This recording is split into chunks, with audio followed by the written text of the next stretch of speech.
natin. We should love our mothers. Kaya sineselebrate natin yung Mother's Day ngayon. And like that, yung Lord, ganun din po sa ating buhay. Gusto niya i-hold po tayo, magbigay ng resting place sa ating mga buhay. Amen? Amen. Okay? Every day, the Lord works in us. Maganda yung huling portion ng pinag-uusapan po natin. Okay? Ito yung sinabi ni Moses. If your presence, Lord, kung yung presensya mo hindi pupunta sa amin, hindi po kami aalis dito. Okay? Ang sinasabi ni Moses, Lord, ang nagdi-differ, ang nagiging iba sa amin, doon sa mga tao sa paligid po namin, is yung presensya mo. Diba? Ganon din po sa ating buhay, sinasabi ng Lord sa atin. Nagiging iba po tayo, hindi dahil sa tayo ay magaling sa lahat ng mga bagay. Okay? Nagiging iba po tayo, hindi dahil sa talented po tayo. Nagiging iba po tayo sa ibang mga tao outside dahil dun sa presence ng Lord sa ating buhay. Amen? Okay? Kaya yung kiniklaim ni Moses nagiging iba kami, Lord, kapag yung presence mo nasa amin. Kasi nagiging victorious sila.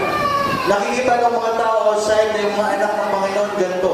In everything na gawin nila, naging victorious. Sa Psalms 1, di ba? Sinasabi doon, if you walk in me, kapag sumunod ka sa akin, you are like plant, okay? Nanalo sa tabi ng stream, na kapag season na namumulaklak, namumunga, nagiging victorious. Ganyan yung sinasabi ni Moses. Kaya sinasabi niya, nagiging iba kami, Lord. Kapag wala yung presensya mo, we are nothing. Diba? Philippians 4:13, I can do all things to Christ who strengthens me. Si Kristo lang po nanggagaling. Kay Kristo lang po nanggagaling ang lahat ng mga bagay. Psalms 23, sinasabi din po, He guides me in the path of righteousness for His name's sake. Diba? Everything, lahat ng bagay na gustong ipagawa at gawin ng Lord sa ating buhay, iyon po ay yung presensya ng Panginoon na dapat po nasa atin. Amen? Amen. Gusto mo ba natin na everyday presence ng Lord nasa atin? Amen. Amen? Amen. Okay, diba? It is always the joy and presence ng Lord nasa ating buhay mo. Parang sumakay sa isang sasakyan na wala kang gagawin kundi hintayin yung lugar na pupunta mo yan safely. Doon ka sumasakay. Sabi dito, the Lord, in His presence, gives rest. Wala nang stresses. Okay, yung presence ng Lord makes us unique. He works hard. Yung Lord nag-work through the power of the Spirit para tayo mag-move every day. Amen? Amen. Even dun sa mga failure times sa buhay natin, gusto ng Lord merong resting place. Amen? Sino dito hindi nag-fail? Sino dito yung hindi nagkakamali? Okay? Sino dito yung may mga times, Lord, nagkakamali ako? Diba? Maraming mga times na nagkakamali po tayo. Every now and then, maraming mga failures sa ating family. Diba? May mga expectation tayo na hindi nakukuha. Diba, ini-expect natin na yung mga anak natin ganito dapat. Diba?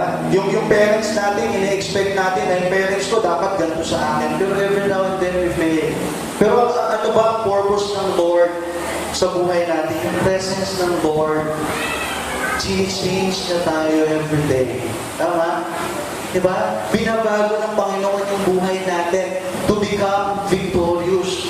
Meron pa rin pag-asa. Yun yung sinasabi ng Lord. Amidst dun sa mga nangyayari sa buhay mo, amidst dun sa mga failures na meron ka, sinasabi ng Panginoon, babangon ka dyan, yung presence ko nasa iyo, and I will give you rest. Amen?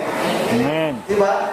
Minsan nakakalimutan po natin yung kakayahan ng Panginoon na gawin po sa buhay natin. Lagi po tayong nakapokus dun sa mga failures na meron po tayo. Lagi po tayong nakapokus dun sa mga weaknesses na meron po tayo.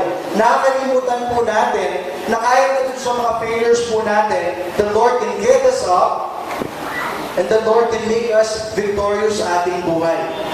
And sinasabi ng Panginoon, meron ng pag-asa and gagawa ako ng paraan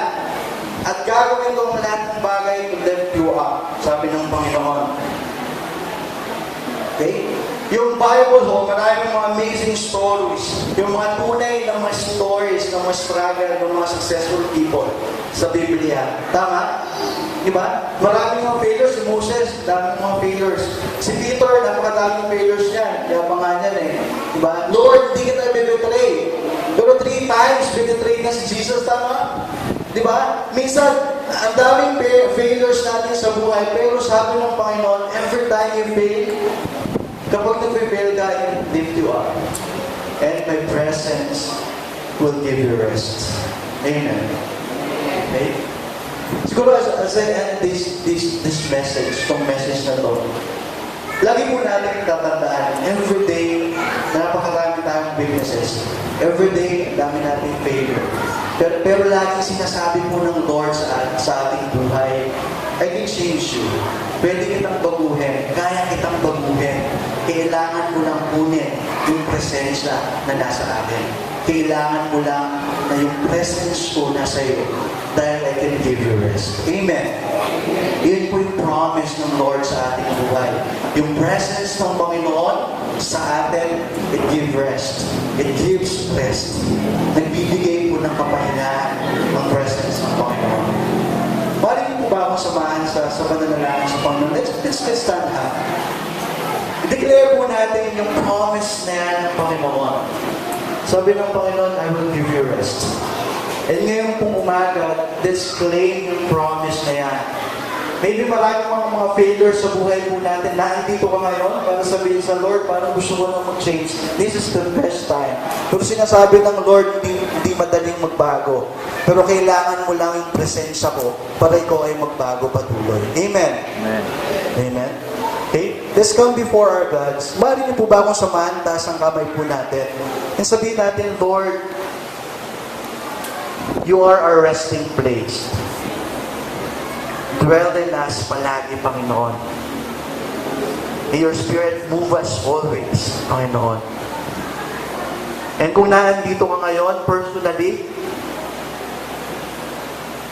yung Lord nag-i-invite sa'yo, sinasabi ng Panginoon, sinasabi ni Kristo sa buhay mo, without me, you can do nothing.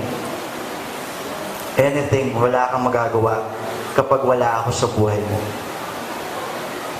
Inaanyayahan ka ng Lord ni Kristo ngayon na i-accept mo siya fully. I-open mo yung heart mo at sabihin mo sa Kanya, Lord, I accept. Kung maaari mong sundan ang aking panalangin for this one. Panginoong Jesus, inaamin ko po na ako po ay makasalanan. Humingi po ako ng tawad sa mga kasalanang nagawa ko po. Nang simula po sa araw na to, tinatanggap kita sa aking buhay bilang Panginoon at tagapagligtas. Nawayan niyo pong presensya ang patuloy na yumakap po sa akin at sa aking buhay. Panginoon, marami pong salamat dahil kayo ang aking tagapagligtas. Let's continue on praying to our God. Let's declare victory sa ating buhay. Kung may mga failures sa ating family, sabi ng Lord, I will change that. Yung mga failures po natin, sabi ng Panginoon, gagawin mong victorious po yan. There's always hope in my presence, and I will always give you rest. Father in heaven, salamat, Panginoon, for that promise. Salamat sa pangakong binigay niyo po sa amin, na wherever we go, saan man kami magpunta, Panginoon, yung presensya niyo po ang nasa aming buhay. Sa mga failures na meron kami, Panginoon, forgive us, O God, and help us always, Panginoon, to stand up for your glory. And help us, Panginoon, to stand out. Yung presence yung nagdi-differ, nagiging iba po kami dahil dun sa presensya nyo.